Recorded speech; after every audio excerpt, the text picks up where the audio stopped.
Olá, pessoal, sejam todos bem-vindos a mais um Conectando. E meu vizinho do lado? Desmistificando. Cara, ele não... Olha, a palmas, porque ele não está se aguentando e está do meu lado aqui hoje. Brincadeira, ele veio invadir o meu espaço hoje, mas o né? Lima é aquele brother mesmo. Gente, nós estamos aqui comemorando, né? Já passamos aí do programa número 40 e para comemorar nós estamos fazendo hoje uma entrevista ao vivo. Aqui, ao vivo, né? Uma gravação ao vivo, né?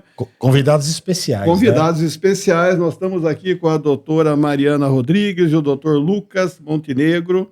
Qualquer semelhança, né? Qualquer coincidência é mera semelhança, não sei se é assim que fala. Nome artístico, né? Nome artístico, do Oscar até, do escritório Finocchio Ustra, que são parceiraços nossos aí, grandes amigos. E hoje, Lima... Sejam bem-vindos, né? Sejam bem-vindos. E hoje nós vamos falar sobre o quê? Bom, importantíssimo, diferença do refis e da transação tributária. É uma diferença muito importante. Então, pessoal, para a gente poder agora receber esse monte de informação, antes que chame a vinheta.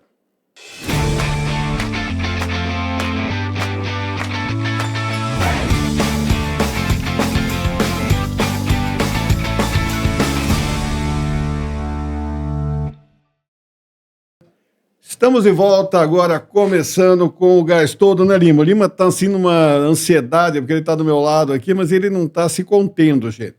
Mas hoje, para a gente aqui, nesse programa especial que nós estamos gravando com a doutora Mariana e o doutor Lucas, e nós temos, né, Lima, sempre algo que a gente nos preocupa, que a maior parte das empresas, né, sofre. Nós tivemos programa falando sobre isso, falando sobre... dívida, né? O endividamento, o volume de processos. Mas hoje nós vamos falar o seguinte: quando eu estou devendo, como é que opção que eu tenho para negociar com o governo? Hoje a grande maioria das empresas estão endividadas, né? Com a situação do mercado, né? A questão do endividamento, e muitas das empresas, dos nossos clientes, acabam procurando a gente, né? Procuram no sentido de fazer um parcelamento, né? Se financiam com o imposto, né? E procuram a gente. E a opção mais simples é o parcelamento, né? O refis. Enfim. O refis que a gente mais conhece, né? E essa opção do parcelamento, simplesmente ela se projeta em até 60 meses, que é uma opção mais fácil. E né? Automática até. Automática, você entra lá Receita de uma forma muito simples. Mas a transação tributária, que é uma opção que tem uma legislação de 2020, né? Tem essa opção que não é tão simples, né? É um pouco mais complexa, que alguns contadores podem até não conhecer, mas já precisa de uma estrutura mais parruda, de um profissional que conheça o tema. E aí a gente trouxe os nossos amigos, os nossos profissionais aí, que conhecem o tema. Profissão irmã nossa, né? Exatamente, os nossos amigos advogados, que vão explicar um pouco mais, que demanda um pouco mais complexo, mas dá uma opção mais um prazo um pouco maior. Não são todos os tipos de parcelamento que são possíveis, mas existe essa possibilidade de um parcelamento melhor e até uma negociação por parte da empresa. Então, doutora Mariana, doutor Lucas, por favor, deem uma dica aí, dê um pouco de informações aí para os nossos internautas que estão acompanhando a gente. Bom, primeiro eu queria agradecer o convite. Muito bem-vindos, né? Obrigada. Eu estou muito feliz de estar aqui hoje com vocês. Queria passar essa primeira impressão aí de felicidade de estar com vocês hoje e de comentar sobre esse assunto que é muito importante e que no mercado hoje a gente vê muita gente vendendo uma expertise, né, não só em parcelamento, mas principalmente em transação tributária, por ser algo muito novo. Então, todo mundo hoje tem uma tendência de falar, bom, se é novo, eu não preciso de 30 anos de experiência. Se é novo, eu posso me vender, me colocar no mercado, comercializando certo tipo de solução, que em alguns casos a gente vê que parecem até milagrosas, mas que na verdade dão espaço para muita... A gente está no Brasil, né? Muita picaretagem, usar a boa-fé e o desespero de muito empresário que se vê numa situação realmente de desespero de mesmo, situação difícil, e que às vezes uma luz no fim do túnel representa contratar alguém que não está com o cenário de muitas boas intenções ali, digamos assim, E né? muito Então, pelo contrário, nesse momento que você precisa ter pé no chão, né? E procurar um Exatamente. profissional com experiência, né? e aí eu acho que em primeiro lugar, acho que é isso, né? A gente ter um olhar bem atento, né, Mari? É isso. E eu achei engraçado, Reinaldo, que você comentou, né? É uma legislação de 2020. É verdade. Mas, na verdade, a transação, ela tá lá no CTN desde 66. Tá. Mas o governo, principalmente a União, ela acabou se utilizando dos parcelamentos, principalmente dos refis, durante todos esses anos. Tá. Mas a experiência da União, ela não foi produtiva. Por quê? O governo, ele gerava essa arrecadação durante um período, mas no ano seguinte ele não tinha previsibilidade de arrecadação. Então eles identificaram que o refis, ele de fato gerava a regularidade fiscal da empresa, Ok. mas ela era momentânea. Porque no ano seguinte, o contribuinte já deixava de se regularizar novamente, não gerava pagamento do corrente, e o governo ficava sem previsibilidade e a empresa, por outro lado, ficava sem a regularidade fiscal. Na verdade, por exemplo, no caso do Simples Nacional, ele regularizava para se Pra entrar no reenquadrar, Simples. para ficar no Simples Exato. e tal, e depois parava de Exato. pagar. Era um né? ciclo vicioso, né? Assim, o que você tinha na prática era, poxa, eu preciso de uma CND para participar de um certame Licitação. licitatório, eu preciso me enquadrar no Simples de novo, eu preciso adquirir uma CND para, de repente, conseguir um benefício do governo, receber algum tipo de pagamento de órgão público, participar até de concorrências com empresas privadas, né? A gente sabe que tem Petrobras, N empresas que contratando dentro do serviço Precisa de privado, certidão, né? esse certidão, se você não tiver, esquece, né? Então, esse cenário era, eu vou participar de um refis, vou alongar a minha dívida, vou ter lá um benefício bem interessante, mas não tem um compromisso dentro da legislação de eu permanecer regular. Então, eu fazia adesão hoje, amanhã eu já não precisava mais pagar, né? Então, assim, não existia, nossa, você vai efetivamente ser excluído. Tinha algumas manobras, né? Você atrasava 2 parcelas, pagava a terceira, Isso. depois atrasava mais, aí pagava, aí 3 seguidas, 6 consecutivas, alternadas, né? Consecutivas e alternadas. Tinha sempre uma jogada nesse sentido, mas não tinha uma preocupação de quem estava fazendo essa adesão, né?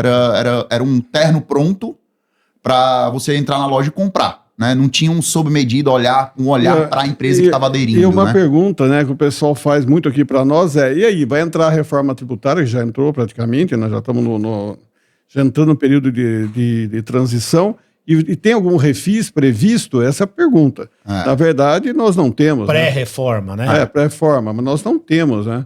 Desde do governo anterior, né, já não houve refis nos 4 anos de governo Bolsonaro. Não né? tem O último previsão. refis que a gente teve foi em 2017 com o Temer, que foi o PERT. Né? Em 2017, desde lá, a gente já está há 6, 7, 8 anos aí sem nenhum tipo de programa refis, tá? Tá. O que a gente tem são alguns tipos de parcelamento incentivados. O PERSE veio na época da pandemia para a questão de eventos, né? E os programas sucessivos aí de transação, que você quiser trazer mais um pouco, Mari, mas hoje a gente não tem refis, mas tem alguns tipos de modalidade de transação. Quer dizer, a transação é o modelo vigente que nós chamamos de refis. Hoje é a transação. O que mais se aproxima, né, do que a gente qual que é poderia a ter. grande diferença, né? Excelente. Lá no refis, a gente tinha uma empresa, uma multinacional, por exemplo, que estava saudável, entrando no mesmo parcelamento que o bar da esquina aqui, que está com dificuldade de se manter operando. Então, a transação, ela vem como um remédio para aquele contribuinte que está doente. Ela vem justamente para possibilitar que aquele contribuinte volte a operar e se recupere. Então, por isso a gente, né, tá até vinculado, a gente vai falar mais para frente, né, mas da capacidade de pagamento. Então, não são todos os contribuintes hoje que podem aderir a uma transação. Então, essa é a principal diferença entre refis e transação. Quer dizer, quem não pode entrar na transação vai ter que pedir um parcelamento padrão. Acaba ficando no parcelamento comum, realmente. Comum. Ele até pode entrar na transação, mas aí ele vai entrar sem desconto. Então, mas a qual- legislação ela não fornece benefícios para quem não está doente. Então, essa é a pergunta. Como entrar na transação? Quem pode? E a principal diferença é financeira, então?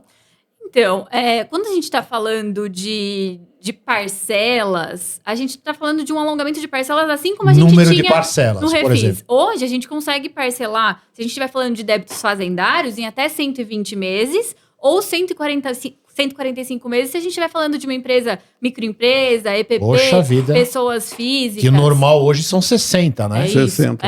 Os descontos, eles podem chegar a até 65% do valor da dívida. Poxa. Tem um outro ponto também que a gente tem que considerar, é que o principal, ele sempre tem que ser pago, tá? Sob pena de responsabilidade da própria procuradoria. Civil e criminal, né? É isso. Então, a gente tem até o Lucas trouxe, né, sobre a importância de você procurar um bom profissional, é justamente isso.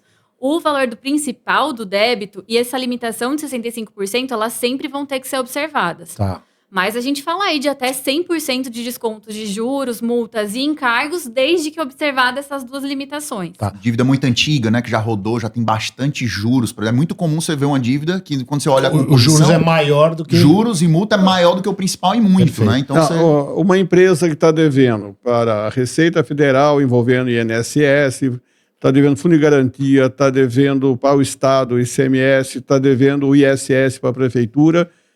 O que ela consegue colocar na transação? Tudo? O que não entra, o que não entra? Parece que previdência não, né? Então, a gente consegue regularizar, sim, Tá. as contribuições previdenciárias, mas a gente tem uma limitação constitucional Tá. de que esses débitos eles podem ser parcelados em até 60 meses. Previdenciários. Isso. Tá. Mas sim, a gente consegue transacionar. Então, se a gente Entendi. estiver fazendo uma transação de débitos fazendários na Receita, na Procuradoria, a gente faz via transação perante a União. Quando a gente estiver falando de ICMS, a gente já teve um avanço muito grande do Estado em seguir o parâmetro da transação federal. Desde 2023, o Estado passou a adotar os mesmos parâmetros. Então, 65%... Estado de São Paulo. Estado de São Paulo. E não tá? só São Paulo, tem alguns outros estados também que estão Perfeito. na mesma toada. Ali, Tá. né? O que eles viram, né? Que foi um modelo que deu muito certo Perfeito. no âmbito da União. Arrecadação muito mais célere e muito mais efetiva do que brigar numa execução fiscal, que a gente tem aí diversos advogados bons. Arrecadação, né? Arrecadação efetiva. Tá. Então, a PGFN bateu diversos recordes de arrecadação, os estados começaram a replicar esse modelo que deu muito certo. Então vamos resumir. No âmbito federal, você consegue um parcelamento até de 140 parcelas, 143, né? 145 vezes. 145, tirando Previdência. Previdenciário em 60 meses. Perfeito. Tem alguns códigos que a gente ainda consegue regularizar em 145, eu vi na lista lá tá? alguns códigos diferentes. Uma coisa que quando eu estava dando uma lida, né, dei uma preparada, lógico, se você tem processo criminal, não pode, né? As multas de caráter criminal, elas não entram na transação. Perfeito. Acho que é bom destacar Da isso aí. natureza. E né? qualquer ação que eu tenha de reclamação, de contestação junto ao governo, com a Receita Federal, o Estado, eu tenho que abrir mão dessas reclamações? Se o débito que estiver sendo Discutido. inserido na transação estiver em discussão, daí você precisa, que é uma das exigências. Só né? o débito, mas se eu tiver outro que não seja aquele, outra discussão judicial, eu não tenho que abrir mão. Não. Só se eu for, por exemplo, se eu estou discutindo um IRPJ de um período X, estou discutindo lá uma exclusão que eu fiz no meu IR, fui autuado, estou discutindo isso, está no CARF. Eu quero essa discussão, sair um edital que aquela matéria, por exemplo, de subvenção, a gente teve recentemente, né, ano passado, uma discussão de subvenção, fiz lá uma exclusão, enfim, fiz uma apuração considerando uma subvenção por investimento, por exemplo, fui autuado. Estou lá sendo discutido isso no CARF, primeira instância da RJ, perdi, levei para o CARF, estou discutindo, estou sentindo que ali eu não posso não ganhar essa discussão. Sai o edital dando desconto, lá dava desconto até 80%, por exemplo, da dívida, inclusive comendo a parte do principal. Eu posso jogar isso num programa de transação? Lógico, posso, mas vou ter que discutir do processo, vou ter que desistir, melhor dizendo. Então eu vou ter que abrir mão daquela discussão, não vou discutir aquilo mais nem no administrativo, que é onde eu estava discutindo, muito menos propor, faço a adesão à transação, coloco lá e vou pagar o débito com desconto. E na sequência eu vou lá e discuto no judicial, né, no âmbito judicial, não faz sentido. Então a legislação ela travava isso, me bloqueava essa discussão, realmente tinha que abrir mão, não era uma renúncia do direito. Agora, quando você faz a transação, o que você está sendo processado pelo Estado, pela Prefeitura ou pela Receita Federal, enfim, pela Procuradoria, o processo fica em suspenso ou encerra? Depende. Depende. Se a gente estiver falando de uma transação que engloba o parcelamento, porque essa é outra diferença da transação. Importante colocar isso. A transação pode contemplar o parcelamento, Perfeito. mas eu posso fazer uma transação que é para pagamento à vista. Perfeito. Se eu estiver falando de um pagamento à vista, Quita. eu quito o débito encerra o processo. e encerro o processo. Se eu Perfeito. estiver Exato. falando de uma de um parcelamento, Fica esse em processo suspenso. fica suspenso Perfeito. Até a quitação E aí do isso é parcelamento. muito importante, porque muitos contribuintes deixam de informar a transação no processo. Perfeito. E aí pode acontecer bloqueios, porque o juiz não fica sabendo se teve a transação. Isso é muito E importante. dificilmente a procuradoria vai informar. Então, é ônus do contribuinte informar, inclusive sob pena de rescisão da transação, tá? É um dos requisitos que tá lá na letrinha miúda da lei, que o contribuinte às vezes deixa de observar. Então, E por porque isso esse- a importância de uma boa banca jurídica, né? E um bom contador junto. Sem dúvida, porque assim, esse caso, se você está parcelando a dívida e perde alguma coisa da transação, prazo? te exclui, algum fato que acontece que dá No um motivo, né, processo. que seja a rescisão da transação, esse débito ele é reconstituído sem desconto, sem nada, você perde tudo. Então, todos os descontos que você tinha e que você ganhou durante a transação, imagina, você fez em 145 parcelas, pagou 10. Você ainda tem 135 ali para cumprir. Não, e perde um prazo lá no processo. Perde alguma Bem. coisa, a tua dívida ela vai ser recomposta de novo e os descontos ali, lógico, o que você pagou amortiza, mas você vai ter uma dívida recomposta E de não novo. só isso, né? A gravidade de uma rescisão da transação é que ela tem uma penalidade de você poder transacionar, você não poder transacionar por 2 anos. É o pênalti, Exatamente. É uma penalidade. É uma Isso não penalidade. tinha no refis, por exemplo, é uma das inovações, né? Podia Isso- fazer. Você Eu- podia toda fazer vez que quiser. sucessivos. Que é justamente para fazer com que a transação não vire um refis no qual o Ah. contribuinte se financie Toda hora, né? toda hora. Uhum. Isso é um dos grandes diferentes. E qual a diferença entre a transação por adesão e a transação individual? Temos prazos, como que funciona tudo isso? Eu também fiz a lição de casa ali, mas não foi só você. Ou colou de mim. Eu estou copiando aqui. Mas vamos lá. Como que seria? Tá, vamos lá. A transação por adesão, embora a gente tenha falado aí que a transação é muito diferente do refis, ela é o que mais se assemelha a um refis. Por quê? A procuradoria, ela discrimina, ela abre, por exemplo, um edital no qual ela já dispõe quais são as condições. Então, os descontos vão ser de até 65%, as parcelas vão ser de até 145%, 145 meses. É o que deu certo no refis, né? Então eles Exato. pegaram a parte. Então é literalmente interessante. uma adesão. O contribuinte decide se ele quer aderir ou não. Ele não consegue flexibilizar essas regras. Ah, entendi. E esses editais, eles vêm sendo prorrogados desde 2020. Então você comentou, tem alguma possibilidade, alguma previsão de anistia, parcelamento, refis? Não. Mas a transação, desde 2020, ela vem sendo prorrogada. Então, embora a gente tenha hoje um prazo que vai até 30 de maio, grandes chances desse edital ser prorrogado ou de vir um novo edital com condições muito parecidas. Porque, como eu falei, foi um instituto que deu muito certo, que está gerando arrecadação e arrecadação célere. Então, a tendência é que isso seja replicado ao longo Entendi. do tempo. Então é importante reforçar que tem uma data limite, Uhum. né, que é 30 de maio, Isso. mas você tem, por experiência de vocês, essa data pode ser Ela vem sendo... postergada. Isso. Ela vem sendo postergada. Exato.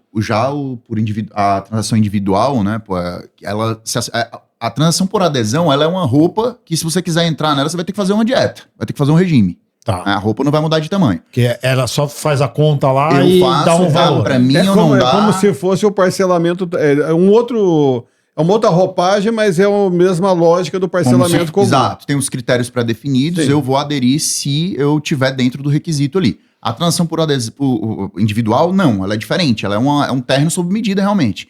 Eu vou estruturar um plano, vou chamar um contador habilitado para a mesa, vou ver minhas condições de pagamento, vou ver estudo de fluxo de caixa, vou ver projeções desse meu fluxo de caixa no tempo, eu vou ver uma estrutura de pagamento semelhante, pessoal, não é, assim, a gente faz esse paralelo, né? Não é bem isso, mas é como se fosse um plano de recuperação judicial. Eu vou preparar uma estrutura E fazer uma proposta. e fazer uma proposta para a Procuradoria dizendo o seguinte, olha, Procuradoria, eu devo, não nego, pago dessa maneira aqui se você aceitar. Então, se eu for pagar a minha dívida, eu só consigo se for dessa maneira aqui. Então, assim, a gente tem vários exemplos, né? Balões no meio do pagamento, escalonamento de parcelas, sazonalidade da operação levada em consideração. Por exemplo, tem empresas que vendem mais no Natal. Isso. Tem empresa que vende mais no Dia das Mães. Então, assim, o período não pode ser igual para todo mundo. Então, numa proposta individual, eu vou levar esses tem uma aspectos. sazonalidade ali. Eu tenho que levar esses aspectos individualizados de cada contribuinte em consideração, né, para poder propor uma forma de pagamento que faça sentido para ele, mas que, ao mesmo tempo, agrade e que convença o procurador que está ali sobre a responsabilidade dele, né, a análise daquela região, determinada PEG-FN, para aceitar ou não o meu plano de pagamento daí. Essa é a principal diferença. Tem um valor mínimo de dívida para esse modelo? Sim. Isso, esse é o grande ponto. Tá. Como a gente vai demandar muita energia da procuradoria, Sim. somente aqueles contribuintes que devem de 10 milhões Pra acima é que Exatamente. podem propor uma Importante. transação individual. E tem um outro ponto importante na transação individual, é que ela também possibilita a utilização de crédito de prejuízo fiscal e base de cálculo negativa para amortização de até 70% do saldo devedor. Ou seja, eu aplico os descontos, Aqueles chego estoque de crédito, Lima, tá aí, ó. Isso. É a melhor forma de desovar esses créditos realmente. Muito Diferente das compensações, né, que eu tinha prejuízo, por exemplo, com a trava dos 30%, Sim. daquelas compensações, aqui 100%. eu já consigo ter uma liberalidade maior na utilização e amortizando, melhor dizendo, os débitos do principal também, né? Porque a minha dívida, eu vou lá, apliquei os descontos que estavam previstos na transação, sobra lá um valor X de principal, que dependendo do tamanho da dívida, é um valor muito relevante ainda. Como que eu pago isso? Só em dinheiro? Não, se eu tiver uma base boa de prejuízo, eu posso amortizar ali e já liquidar. Excelente. Muito bom. Bom, Lima, como nós vamos estar com eles em vários programas aqui, esse é o primeiro bloco. Esse foi a principal chamada aí para o pessoal acompanhar a gente nos próximos Faz o bloco, programas. tem bastante coisa, nós vamos conversar com eles ainda nesse programa comemorativo aqui dos 40 programas, né? Quase 40 anos, né? Parece que foi ontem. É, verdade. Puxa vida, 40 programas, né? Mas vamos lá, pessoal. Então, olha, para a gente poder fechar esse bloco, se nós quisermos fazer contato com vocês, como que nós fazemos? Quem está nos assistindo aí, como é que chega no Final aqui, Ustra? Eu acho que de forma mais geral, o nosso site... Está embaixo, lá, vocês estão vendo aí deve embaixo, tá aí está na aparecendo na telinha. a gente tem um site institucional hoje do Final Kill Advogados, a gente tem um escritório que tem hoje 4 unidades no estado de São Paulo. A gente tem em São Paulo, capital, Campinas, que é a nossa matriz, Ribeirão Preto e São José dos Campos. Então, hoje a gente consegue atender hoje todo o interior paulista, mas todo o Brasil de modo geral. Então, a gente está bem localizado ali para atender todo mundo que eventualmente venha a precisar dos nossos préstimos, digamos assim. Ok? Então, Lima, vamos pro fechamento. Vamos agradecer aos nossos patrocinadores, a Kion, né? Soluções Inteligentes de Contabilidade. A Hort Consultoria, a empresa que produz laudos, especialista na reforma tributária. E a Nanodata, né, que está com a gente aí agora dando um super apoio, atua em vários segmentos aí e saber utilizar, né, as informações da nota fiscal de forma inteligente, vocês vão conhecer mais depois. E agradecer os nossos convidados, mais uma vez, doutora Mariana e doutor Lucas, pelo excelente bate-papo que a gente teve hoje aqui. E agradecer a você que hoje acompanhou o nosso podcast. Deixe seu like, você gostou do nosso programa e inscreva-se no canal, tá bom? Até o nosso próximo programa e acompanhe a gente aí nas redes sociais. Grande abraço, pessoal. Valeu, Tchau. um abraço. Até mais.